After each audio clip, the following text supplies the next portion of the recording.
దేవునికి స్తోత్రములు. మీ అందరికీ నా వందనములు. ఈరోజు దేవుని వాగ్దానం, నన్ను ప్రేమించే వారిని ఆస్తికర్తలుగా చేయుదును. సామెతల గ్రంథం 8వ అధ్యాయం 21వ వచనం. మన తండ్రి అయిన యెహోవాను ప్రేమించే వారిని తండ్రి ఆస్తికర్తలుగా చేస్తానని మనతో సెలవిస్తున్నారు.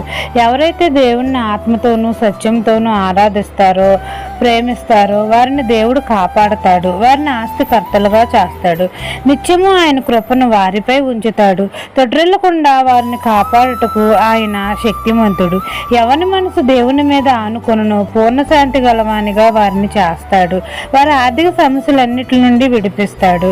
ఎవరి మనసు దేవుని మీద ఆనుకొనునో వారి నిధులను నింపుతాడు.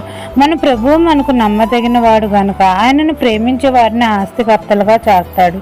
అంధకార స్థలములో ఉంచబడిన నిధులు, రహస్య స్థలముల్లోని మరుగైన ధనమును మనకు దయచేస్తాడు. ఈ దిన వాగ్దానం నా జీవితంలో నెరవేరాలని కోరుకుంటూ దేవుని సువార్త పరిచర్యలో మీ సహోదరి. ఆమెన్.